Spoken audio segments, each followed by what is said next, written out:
구독, 좋아요, 알림 설정. 잡다맨입니다. 여러분은 아직도 주류 언론과 유튜브의 가짜 뉴스들을 믿고 계십니까? 최근에 반일 감정을 조장하는 많은 기사들과 영상들이 난무하고 있습니다. 트럼프 미국 대통령의 방위비 분담금 5배 인상 요구 발언으로 반미 감정을 조장하는 많은 기사들과 영상들이 있습니다. 이런 영상들은 특정한 목적을 가지고 한국 국민들의 인식을 호도하고 있습니다. 곡하가세가 아닐 수 없습니다. 먼저 일본 경제에 대한 잘못된 인식을 심어주는 영상들입니다. 일본의 한국에 대한 수출 규제가 자가당착으로 일본 경제를 무너뜨리고 있다는 식의 이런 영상들이 말하지 않는 사실이 있습니다. 일본은 무역 의존도가 70%에 달하는 한국과는 달리 무역 의존도가 전 세계 국가들 중에서 가장 낮은 편에 해당되는 28% 정도에 불과합니다. 즉 일부 일본 기업들의 대한국 수출이 줄어든다고 해서 일본 경제가 당장 망할 것이라는 말은 완전히 틀린 것입니다.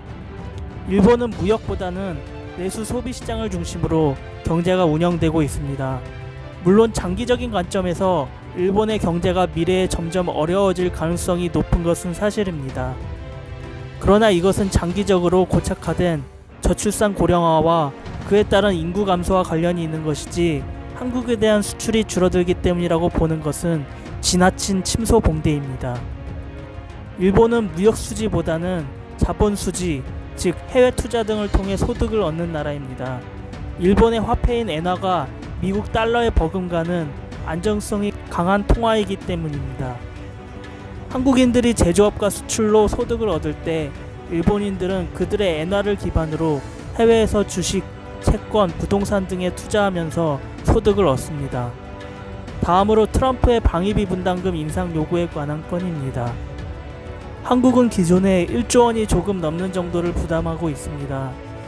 방위비 분담금이란 인건비, 군사건설비, 군수지원비로 구성되어 있습니다.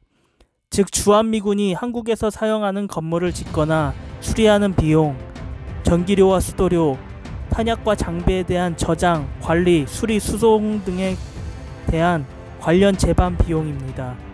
그리고 이런 일들과 관련된 용역 인력들에 대한 임금이 포함되어 있습니다.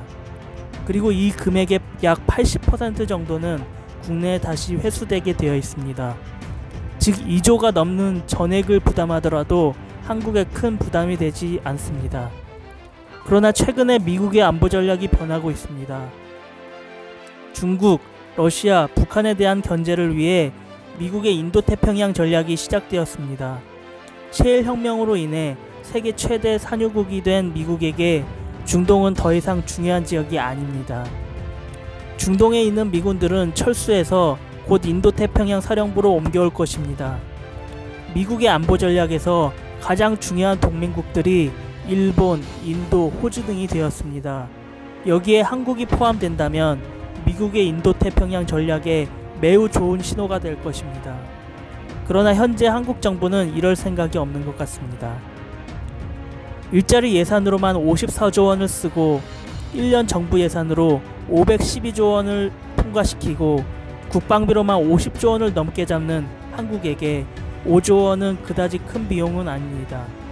물론 트럼프가 5조 원을 언급한 것은 정치적인 함의가 있는 것으로 보입니다. 한마디로 미국과 중국 사이에서 정확히 줄을 서라는 말입니다. 한국의 많은 사람들이 미국과 중국 간의 외교에서 균형을 말하고 있지만 이런 말들은 다 헛소리입니다. 중국은 지금 망하고 있는 나라입니다. 망하고 있는 나라에 줄을 서서 도대체 무슨 미래가 있다는 건가요? 현재 한국의 수출 대상국 1위가 중국이라고 하지만 한국 기업들이 중국에 수출하는 것은 80% 정도가 중간재입니다.